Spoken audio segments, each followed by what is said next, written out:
बड़ी खबर बताते हैं जो आप ही से जुड़ी हुई है। हमारे देश में आपने देखा होगा कैसीनोज पर बैन लगा हुआ है। कैसीनो आपको दिखाई नहीं देंगे, लेकिन मोबाइल फोन में हमारे देश में जो करोड़ों कैसीनोज चल रहे हैं, जो आप सबके फोन में हैं, अब उस पर एक नया बिल लाकर पाबंदी लगाई जाएगी और इस नए बिल का नाम है the promotion and regulation of online gaming bill 2025। और आज लोकसभा में यह बिल पारित हो गया और हो सकता है बहुत जल्दी ये कानून बन जाएगा।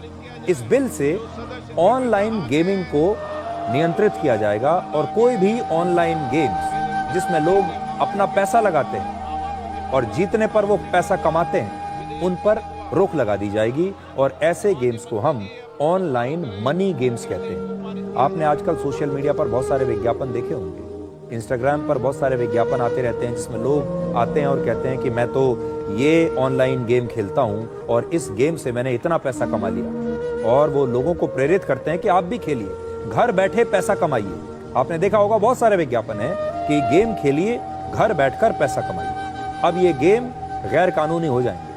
तो इस बिल में 4 बड़ी बातें हैं। पहली बात, ऑनलाइन मनी गेम्स की सर्विस देना, उसका संचालन करना और यहां तक कि उसका प्रचार करना भी अब गैर कानूनी होगा। दूसरा, अगर कोई ऑनलाइन मनी गेम्स ऑफर करता है या उसका प्रचार करता है तो उसे 3 साल तक की जेल और 1 करोड़ रुपए तक का जुर्माना या फिर दोनों हो सकते हैं। विज्ञापन चलाने पर 2 साल की जेल और 50 लाख रुपए तक का जुर्माना या फिर दोनों होंगे।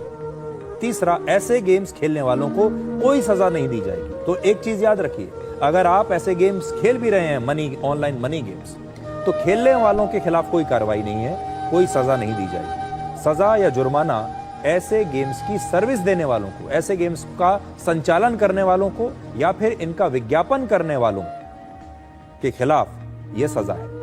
और चौथा, गेमिंग इंडस्ट्री को नियंत्रित करने के लिए अब एक अलग अथॉरिटी बनाई जाएगी जो यह तय करेगी कि ऑनलाइन मनी गेम्स कौन से हैं, और यानी इस श्रेणी में कौन कौन से गेम्स आएंगे, और बिना पैसे वाले गेम्स या फिर इलेक्ट्रॉनिक स्पोर्ट्स को बढ़ावा दिया जाएगा जिसमें खिलाड़ी अकेले या फिर टीम के रूप में एक दूसरे के साथ खेल सकते हैं। इस बिल के दायरे में स्किल बेस्ड गेम्स और चांस बेस्ड गेम्स दोनों।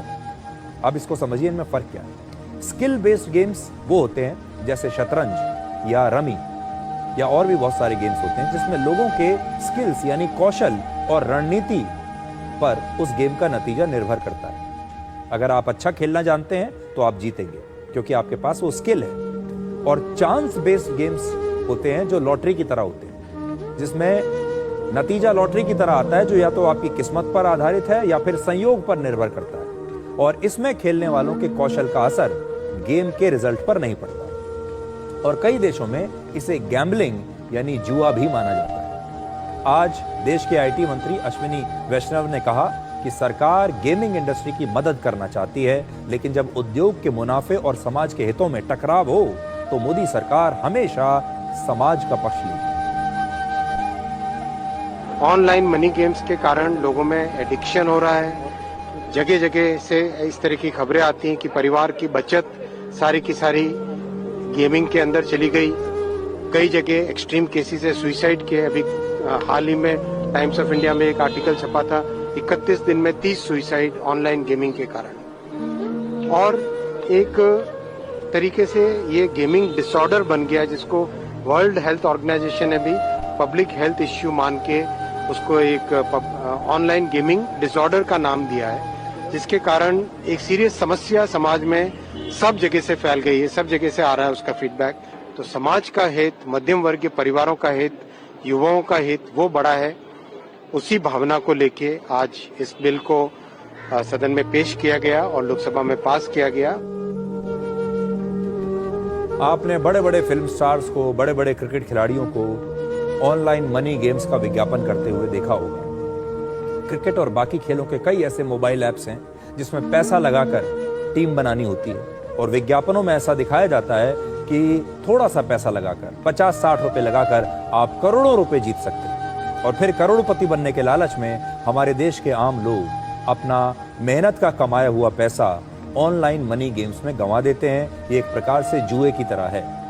भारत में करीब 59 करोड़ लोग ऑनलाइन गेम्स खेलते हैं, जिन्हें हर साल 20,000 करोड़ रुपए का नुकसान होता है।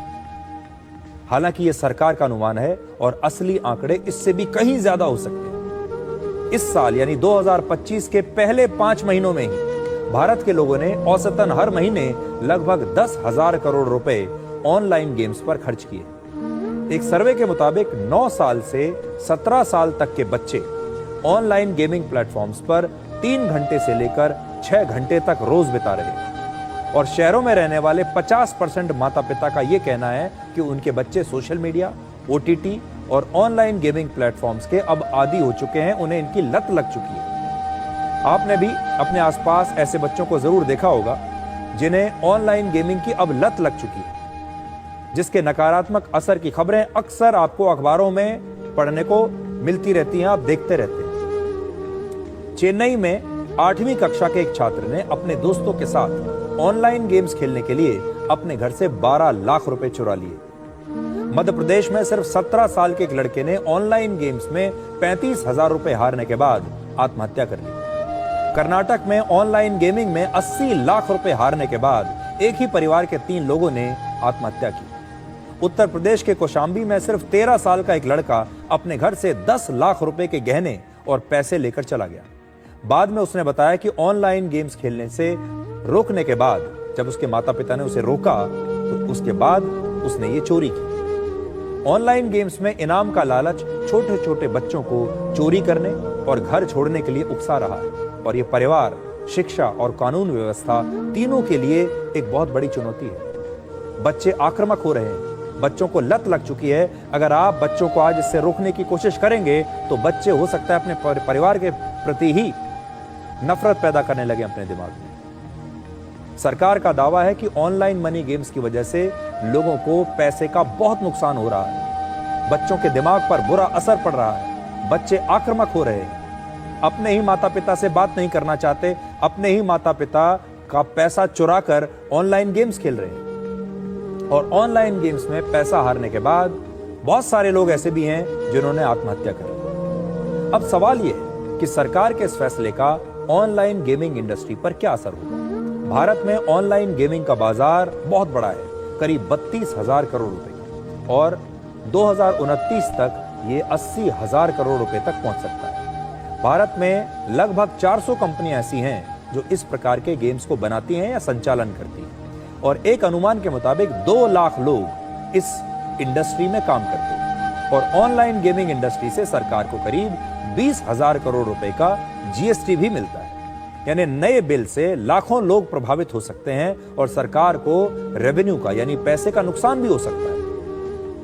ऑनलाइन गेमिंग इंडस्ट्री का कहना है कि इस पाबंदी से उनका उद्योग खत्म हो जाएगा या उस पर बहुत बुरा असर पड़ेगा और लोग गैर कानूनी और विदेशी गेमिंग प्लेटफॉर्म्स के जाल में फंस जाएंगे। जब यहां खेलने को नहीं मिलेगा तो विदेशी ऑनलाइन गेम्स खेलेंगे।